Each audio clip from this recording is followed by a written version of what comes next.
Meus irmãos, a paz do Senhor, estamos de volta para mais um subsídio da Escola Bíblica Dominical. E nesse nós vamos falar sobre o tema Neemias reconstrói os muros de Jerusalém. É a lição de número 6, de 9 de agosto de 2020. Uma lição maravilhosíssima, onde certamente o Senhor nosso Deus estará ministrando profundamente ao seu coração. Quero agradecer aos nossos amados irmãos que sempre estão aí acompanhando o nosso subsídio, em especial aqueles que têm deixado os seus comentários aí na barra de comentário dos nossos vídeos. Que Deus abençoe você, que Deus abençoe a sua casa, o seu ministério.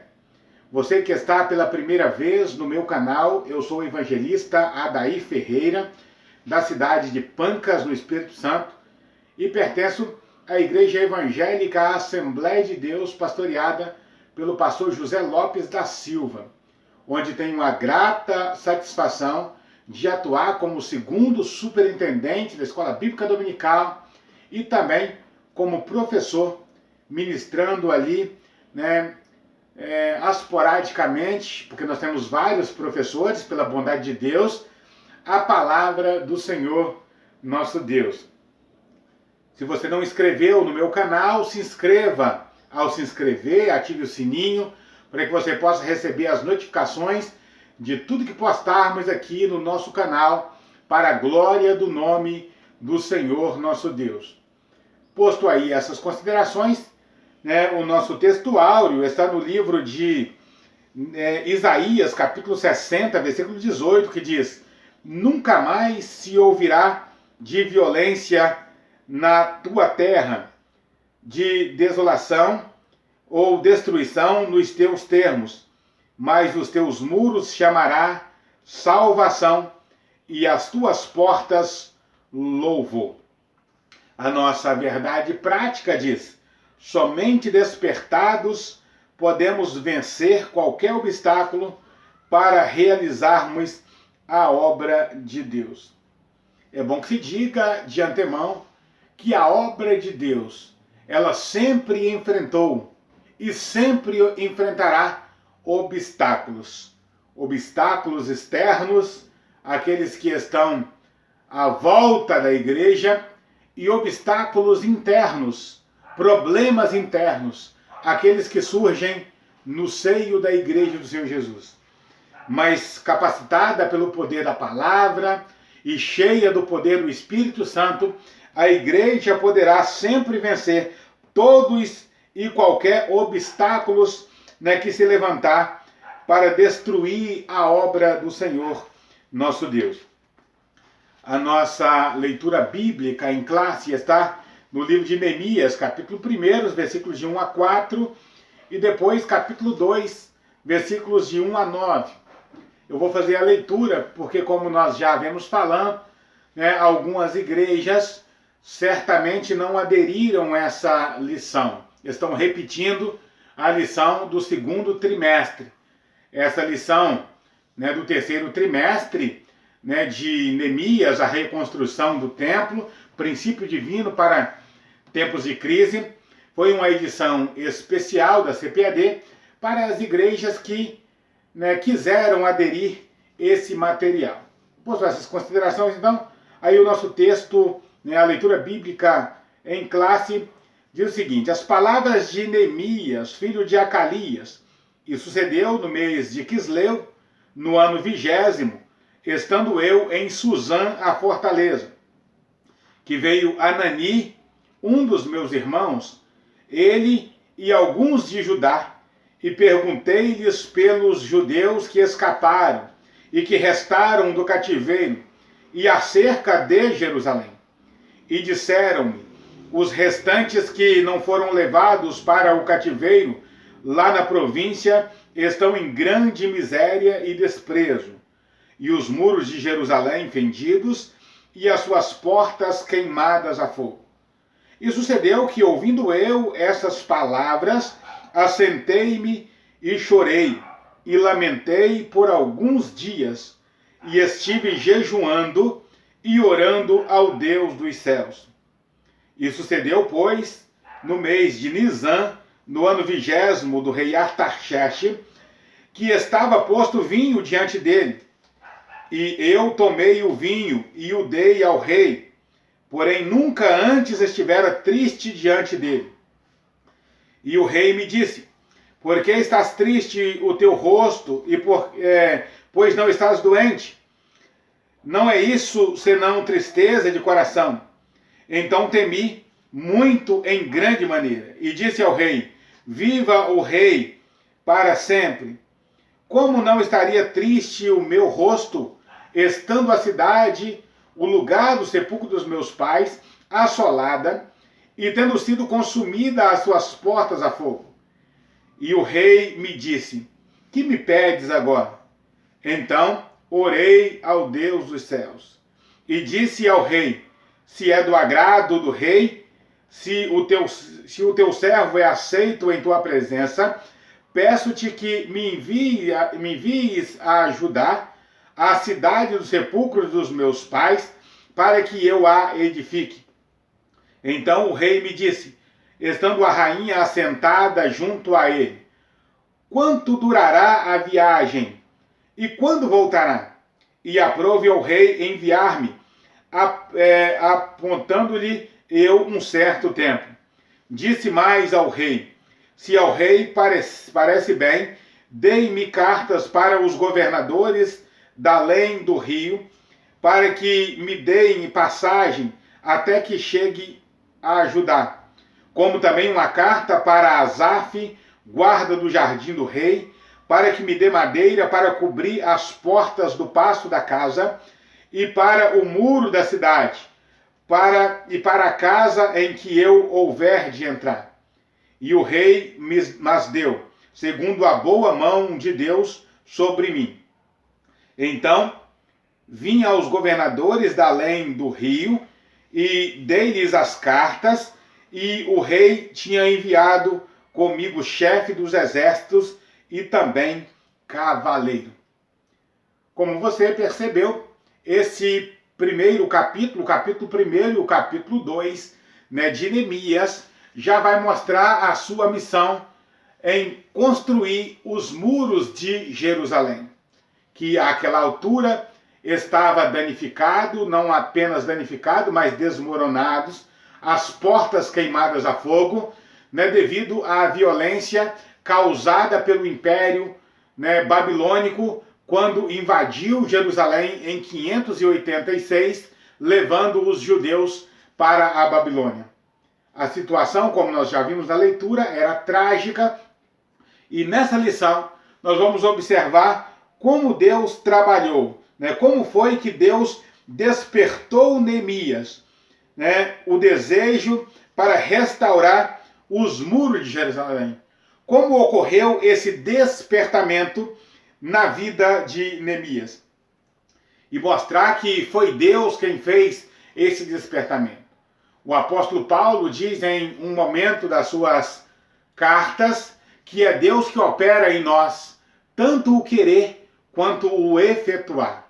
É Deus que começa a boa obra em nós e é Deus que termina a boa obra em nós.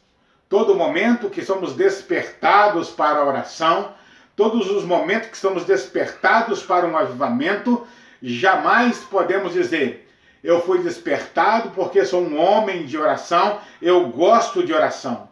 Porque sou uma mulher de oração, porque eu gosto de oração. Não, é Deus quem nos desperta. É Deus que desperta os seus servos e as suas servas para o trabalho do Senhor. Pois o trabalho é dele, e tudo é feito por ele, para ele e para a glória do nome dele. Como objetivos específicos dessa lição, nós temos aí mostrar como Deus respondeu às orações de Neemias. Também, saber como foi a ida e a chegada de Neemias em Jerusalém. Como aconteceu a trajetória de Neemias até Jerusalém e como que ele chegou lá. Ao chegar em Jerusalém, o que ele fez, Explicar como Neemias iniciou a construção ou a reconstrução do templo. Mostrar, como Neemias levantou os recursos, para a construção do templo e mostrar que todo esse empreendimento levantou uma grande oposição contra Neemias, contra a obra que ele estava por realizar. Então, posto aí essas considerações, né, a nossa introdução diz que nessa lição estudaremos como os muros de Jerusalém foram levantados e como Deus levantou o homem certo para executar a obra de Deus. Deus levanta homens certos para a hora certa. Deus tem um homem para cada ocasião e para cada trabalho. Há um hino da harpa cristã que eu gosto muito, que é o hino de número 93, que diz: há trabalho pronto para ti, cristão, que demanda toda a tua devoção. Para cada um de nós, há um trabalho para realizarmos na casa de Deus. Há alguma coisa à nossa espera, à espera do nosso trabalho na obra do Senhor nosso Deus. E Ele conta conosco. Aqui nós vamos observar como Deus contou com Neemias para esse tempo. E como Deus conta com cada um de nós para o tempo que nós vivemos. A obra era de Deus, o qual, como dono da obra, providenciou tudo o que era necessário para a realização, desde a autorização do rei para o envio de Neemias até os recursos para custear a construção. Nessa introdução já é bom dizer que Deus ele dá todos os recursos necessários para a efetivação da obra de Deus. Quando nós nos dispomos a fazer a vontade de Deus, os recursos certamente virão, porque Deus é o dono da obra. Deus é o dono não apenas da obra, mas como também é o dono da prata, o dono do ouro, e ele mesmo diz, do Senhor é a terra, né, e a sua plenitude. O mundo é do Senhor. Então tudo está, né, diante do Senhor nosso Deus. Antes de prosseguirmos, eu gostaria de dizer que há uma diferença gritante entre Zorobabel e Neemias. Zorobabel foi o líder político, né, que efetuou a reconstrução do templo de Jerusalém. Mas quando Zorobabel chegou em Jerusalém e começou a reconstruir o templo, ele enfrentou oposição dos samaritanos. E logo ele desistiu, ele abriu mão. Não só os samaritanos opuseram, né, com algum tipo de picuinha, como também o rei Artaxerxes, né, que ouvindo o conselho, né, dos escrivães, né, de Samaria, né, os samaritanos, deu ordem para suspender a obra, e a obra cessou. Zorobabel nada fez, ele não se opôs, ele não lutou para que a obra fosse à frente.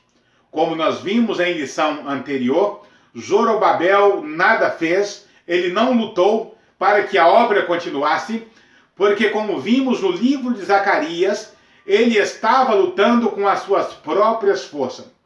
Quando ele foi repreendido pelo profeta Zacarias, que diz, não por força, nem por violência, mas pelo meu espírito, diz o Senhor dos exércitos. Zorobabel, ele confiava na força do seu braço. Já Neemias, o tempo todo, nós vemos Neemias confiando plenamente na força do Senhor nosso Deus. Nós vamos encontrar no livro de Neemias cerca de 10 vezes o escritor, né, que é o mesmo Neemias, utilizando a expressão, e orei ao Deus dos céus, e estive orando e jejuando perante o Deus dos céus, mostrando que a força de Neemias não estava no seu braço, não estava no seu poder, na sua condição, né, de construir, mas ele veio construir os muros de Jerusalém na força do Senhor. Quando nós construímos na força do Senhor, nada pode nos parar, nada pode nos deter. as situações virão de todos os lados, as opressões virão, os ataques virão de todos os lados, mas nada pode parar aquele que constrói na força do Senhor nosso Deus. O nosso primeiro ponto aqui vai dizer: Deus responde às orações de Neemias. Enquanto Neemias está servindo no reinado de Atarxerxes, esse Atarxerxes aqui é diferente daquele outro Atarxerxes, né, que deu ordem para a suspensão, né, do templo de Jerusalém na época de Zorobabel. Esse Atarxerxes aqui é filho de Assuero, né, é filho de Assuero, que também era conhecido como Xerxes, aquele mesmo que esteve no trono na época da rainha Esté e na época de Mardoqueu, né, que houve toda aquela conspiração contra os judeus. Esse Atarxerxes aqui é filho daquele Xerxes que era, né, conhecido no império como rei Assuero. Então aqui, né, ao ouvir as orações, né, a Bíblia diz que Deus envia emissários a Neemias. Né? Neemias estava servindo como copeiro de Atarxerxes nesse momento. Quando veio Anani, um dos seus irmãos, nós encontramos lá no livro de Neemias, no capítulo 7, versículo 2, a confirmação de que Anani era irmão de sangue de Neemias. Ele vem fazer uma visita a Neemias, e Neemias, preocupado com a obra de Deus, como sempre esteve, ele pergunta: como está vivendo os nossos irmãos lá? Como está, né, Jerusalém? Como está o sepulcro dos meus pais? E Hanani, ele diz: olha, a cidade do sepulcro dos nossos pais está em grande miséria. Os muros fendidos, as portas queimadas a fogo. Aqueles que estão lá, que voltaram para Jerusalém, e os que não haviam ido, né, para o cativeiro babilônico, o restante que ficaram lá, estão vivendo em grande miséria e desprezo. Essa situação dos muros fendidos, portas queimadas a fogo, era sinal de desprezo e colocava a cidade de Jerusalém como vítima, né, como presa fácil de assaltantes, de marginais que pudessem invadir a cidade de Jerusalém.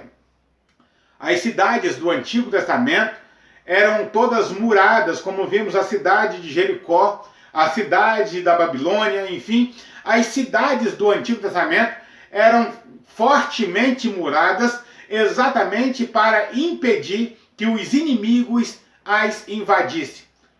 As cidades dos tempos antigos viviam em constante ameaça de guerra, né, tanto invadindo outras cidades como também sendo invadida. Portanto, a falta de muro era uma situação terrível para os moradores de Judá. Era uma situação de total falta de segurança, uma total falta de proteção. Quando Anani, né, fala da situação, né, de Judá, a Bíblia diz que Neemias ficou angustiado e começou a orar e a jejuar ao Deus dos céus. Nesse momento, Deus despertou em Neemias uma profunda angústia pela situação do seu povo. E eu já gostaria de abrir um parêntese para dizer a você que se eu e você não formos capazes de nos angustiarmos diante do desprezo, do descaso, diante da afronta que a obra de Deus sofre, nós não podemos dizer que somos verdadeiros obreiros do Senhor. Mais do que isso, não podemos dizer que somos servos e servas do Senhor. O verdadeiro servo de Deus se angustia quando vê a obra de Deus tomando caminhos estranhos àqueles da palavra de Deus. Quando vê a obra de Deus sofrendo ataques, né, que vêm de fora, né, do contexto eclesiástico, do contexto da igreja, ou mesmo de dentro da igreja. O verdadeiro servo e a verdadeira serva de Deus se angustia quando ocorrem situações assim. E Neemias começou a orar ao Senhor. Ele começou a orar ao Senhor no mês de dezembro, que era o mês de Quisleu. E no mês de Nisan, que era o mês de março, Deus respondeu às orações de Neemias. E aqui eu abro um outro parêntese para te fazer uma pergunta. Até quando devemos orar? Até quando nós precisamos buscar? Precisamos buscar o Senhor até que o céu se abra, até que Deus traga a resposta para as nossas petições. Quanto tempo você está orando? Há quanto tempo você está buscando? Não se desespere, meu querido irmão, minha querida irmã.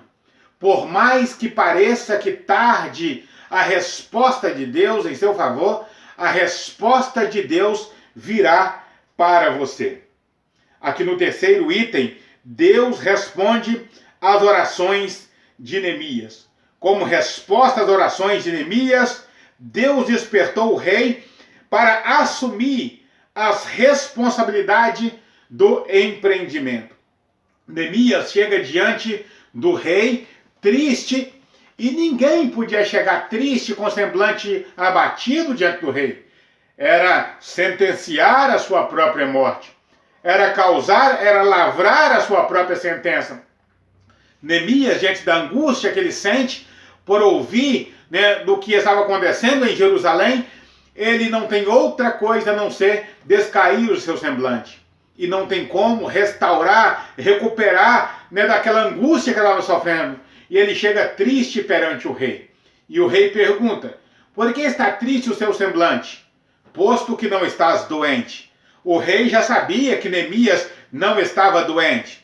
Se Neemias não estava doente, alguma outra coisa estava incomodando o coração desse copeiro, desse servo de Artaxerxes. E Artaxerxes pergunta: o que está acontecendo?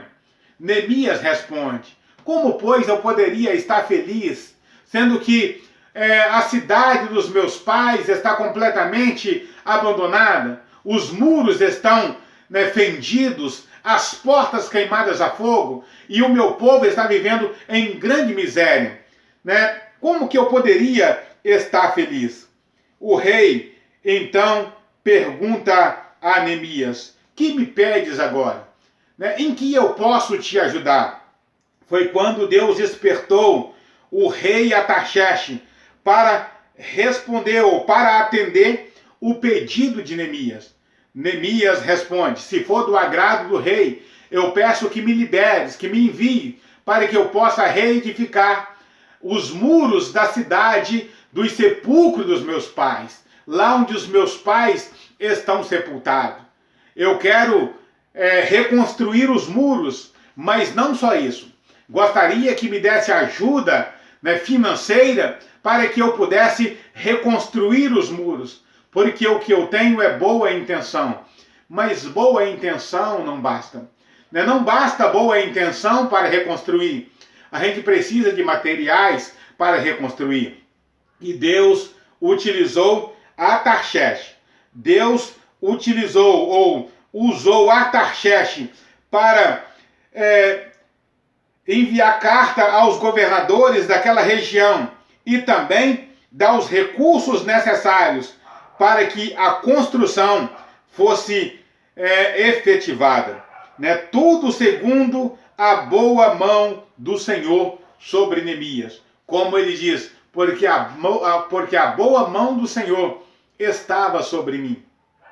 Meu amado irmão, minha amada irmã, quando a boa mão do Senhor está sobre nós, nada pode nos deter. Ainda que o inferno se levante contra nós. Mas se a boa mão do Senhor estiver sobre nós, certamente nós teremos vitória. Mas o contrário também é verdade.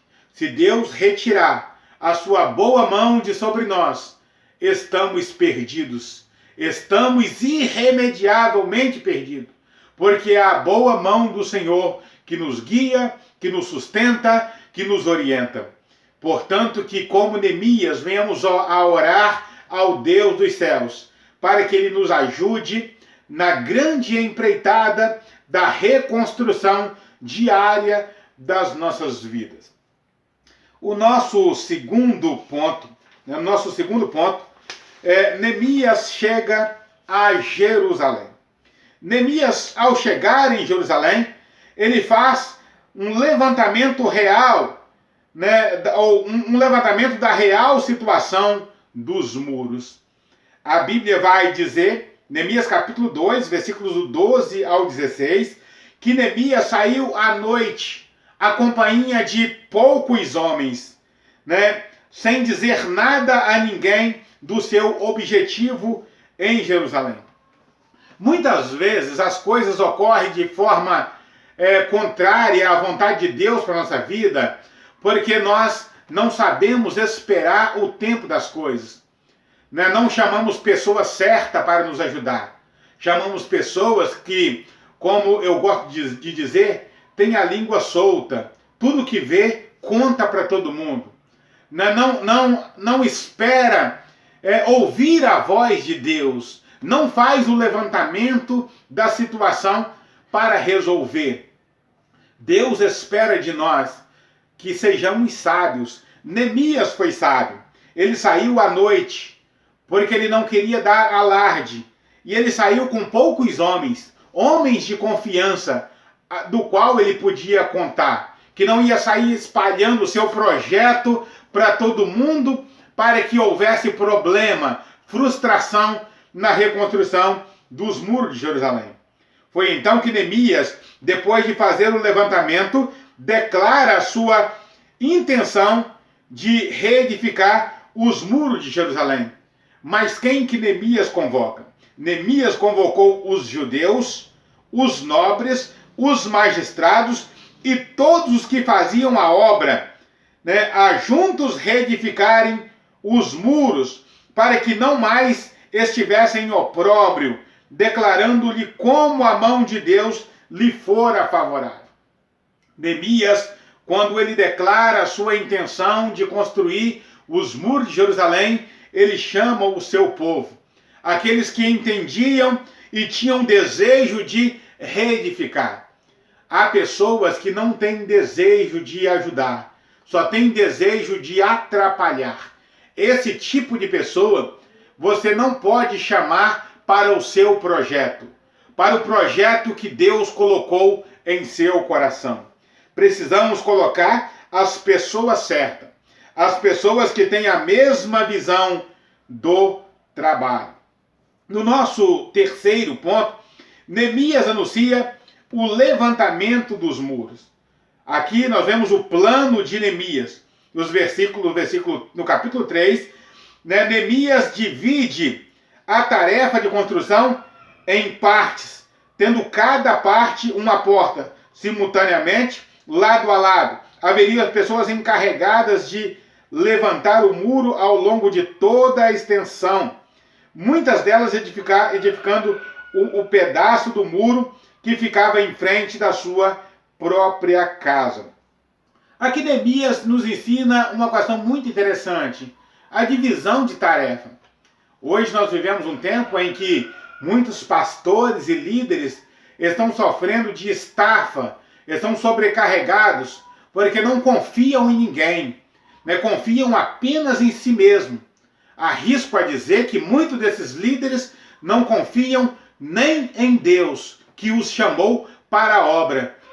Total é a desconfiança de tantos líderes em relação à obra de Deus. Querem fazer tudo sozinho, cercando de todos os lados para que ninguém atrapalhe os seus planos, seus projetos, não chamam ninguém para ajudar. Neemias, ao contrário disso, a Bíblia diz que ele chamou pessoas e colocou em cada parte do muro, em cada lugar do muro, ele coloca um grupo para a edificação. E a Bíblia diz que o coração do povo se inclinou a trabalhar.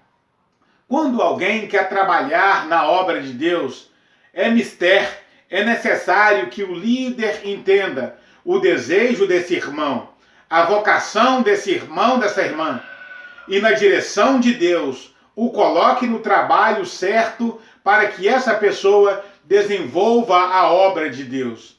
Aqueles que prendem o trabalho ou querem fazer sozinho, certamente não terão o êxito de Neemias. Em 52 dias apenas, Neemias concluiu a obra, porque o coração do povo se inclinou a trabalhar, e Neemias não prendeu ninguém. Pelo contrário, todos os que queriam trabalhar acharam lugar de trabalho nos muros de Jerusalém. A tática de Neemias, ou a estratégia de Neemias, a tática de Neemias de engajar todos os judeus na obra do muro é um exemplo muito importante a ser seguido pelas igrejas em seu trabalho de evangelização. Neemias tinha um plano de aproveitar todos os que quisessem trabalhar, designando a cada um a sua função. Assim também, o pastor da igreja, na direção do Espírito Santo, deve orientar os crentes a entregarem-se a Deus para a realização da sua obra.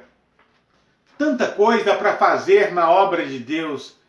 Ministério de criança, o trabalho infantil, o trabalho da evangelização, o trabalho do discipulado, o trabalho do ensino teológico, do ensino bíblico teológico, o trabalho das irmãs do círculo de oração, o trabalho com os jovens. Quantos trabalhos existem para fazer?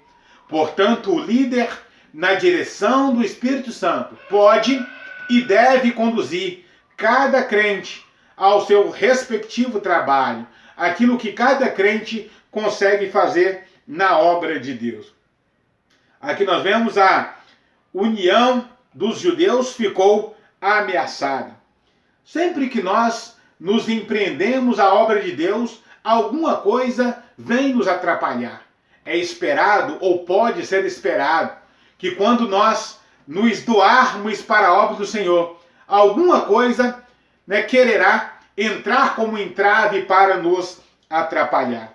Nesse tempo de Neemias surgiu um grande problema, um grande entrave, que era o problema entre os pobres e os ricos. Ricos explorando os pobres, pobres sendo explorados e reclamando com Neemias, as suas propriedades sendo vendidas a preço de nada, ou seja, os ricos tomando as propriedades daqueles que nada tinham. Essa situação da desunião dos judeus, nós vamos tratar mais especificamente na lição de número 8, quando nós vamos falar sobre as ameaças sobre a obra de Deus. E por que a obra de Deus sofre tantas ameaças, isso até hoje. No nosso quarto item aqui, o quarto ponto, o levantamento dos muros provocou grande oposição. Quando Neemias começou a levantar os muros, a reconstruir os muros, não tardou para que viesse 3 emissários de Satanás, Sanbalat, Gesem e Tobias, que vieram para atrapalhar ou para fazer cessar as obras do muro. Esses inimigos, eles elaboraram várias estratégias para fazer com que Neemias desistisse, ou para fazer com que Neemias fosse morto até, e a obra cessasse e eles pudessem se gloriar nos seus intentos. Mas Neemias era um homem de Deus e ele percebia as ciladas do diabo. Um certo dia, eles chamaram Neemias dizendo: vem, congreguemos conosco no vale de Ono. Nós vamos fazer lá uma reunião. Mas a Bíblia diz que Neemias entendeu que eles queriam o matar. E ele disse: eu não posso descer. Por que pararia eu e cessaria a obra? Eu estou fazendo um grande trabalho, uma grande obra, de modo que eu não posso parar. Eu não posso parar para ir atrás de disse-me-disse. Eu não posso parar para ir atrás de conversinha, porque estou fazendo uma grande obra. São várias estratégias que os inimigos utilizaram para frustrar o plano da reconstrução do muro, como nós vamos ver na lição de número 9 desse trimestre. Né? Por hora, resta-nos dizer que quando Neemias iniciou a construção dos muros, houve grande oposição. Assim como na nossa vida também, nós sofremos grandes oposição do inimigo, ataques de todos os lados. Mas não abra mão do seu compromisso com Deus. Que não abramos mão do nosso compromisso com Deus, pois Deus ele cuida de cada detalhe quando nós estamos cuidando da sua obra. O muro foi concluído. Essa vitória teve grande repercussão. Até os inimigos teve que reconhecer que o nosso Deus fizera esta obra.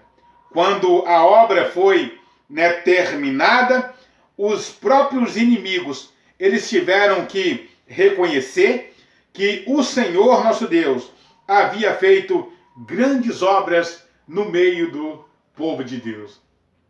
Nosso quinto ponto, o muro foi solenemente inaugurado. Para a inauguração dos muros foram convocados todos os levitas a fim de dedicarem os muros com alegria, com louvores, com canto, com saltério, com alaúde e com harpas. Purificaram-se os sacerdotes, os levitas, e logo purificaram todo o povo e as portas do muro. Quando terminou de edificar os muros, os sacerdotes, os levitas, aqueles que eram encarregados da liturgia, vieram para agradecer ao Senhor, porque a proteção de Jerusalém estava completada. Nós precisamos agradecer ao Senhor por nos proteger constantemente. Nós precisamos dedicar a nossa proteção ao Senhor. Dedicar ao Senhor, orar agradecendo ao Senhor pela proteção da nossa família, pela proteção do nosso trabalho, pela proteção do nosso ministério. Nós precisamos orar constantemente ao Senhor, pedindo que nos guarde, que guarde os nossos pés da queda. E quando percebermos que estamos sendo livres, quando estamos tendo o livramento do Senhor, dedicar essa proteção, não à nossa força, mas à força do Senhor que está sobre nós. O ato de dedicação incluiu duas procissões ao longo do muro, as quais pararam diante da casa de Deus, onde houve sacrifício. A alegria de Jerusalém era tão grande que o som da festa podia ser ouvido de longe. Quando nós estamos felizes, meus amados irmãos, de longe, pode-se perceber a nossa alegria. Também se pode perceber quando estamos abatidos de longe. Neemias foi percebido quando ele estava abatido, com o seu rosto triste, de longe. O rei percebeu que ele estava triste.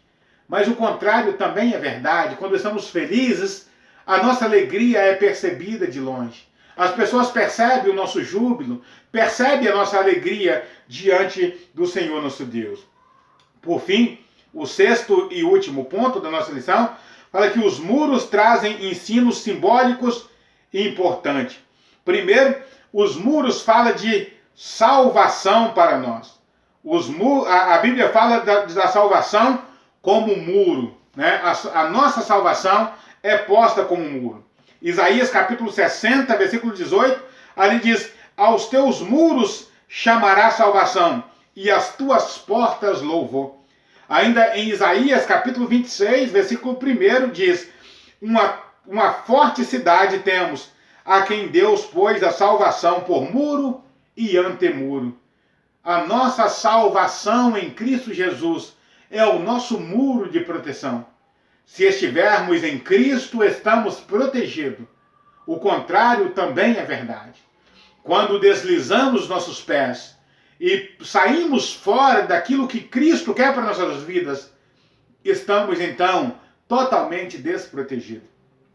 O muro da salvação fala da divina proteção que beneficia aqueles que se abrigam dentro dele. Observamos que o levantamento dos muros foi resultado de um despertamento.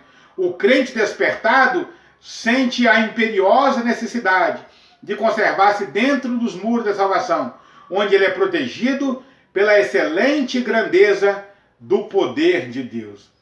Por fim, o muro da salvação é uma permanente linha divisória entre o reino de Deus e o reino desse mundo.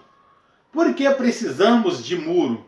Precisamos de muro para que o inimigo não invada o nosso território, para que o inimigo não entre dentro do nosso território. Muro fala de segurança e fala de proteção.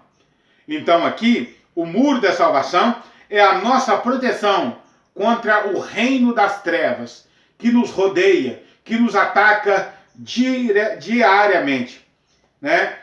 Uma coisa é certa, que não há uma proibição, né, do crente fazer o que quiser.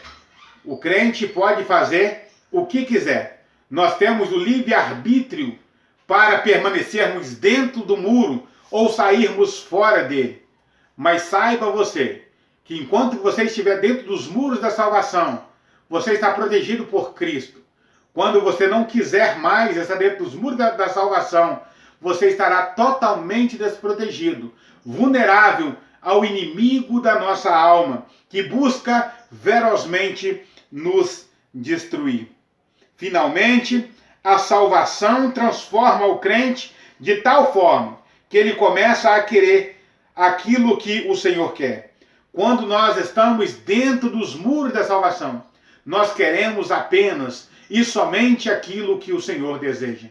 Enquanto nós quisermos coisas que o mundo deseja, enquanto nós estivermos com nossos olhos fitos nas coisas do mundo, é porque não estamos ainda totalmente dentro dos muros da salvação. Que o Senhor nos desperte, que o Senhor nos ajude, para que nós possamos construir muros espirituais na força do Senhor.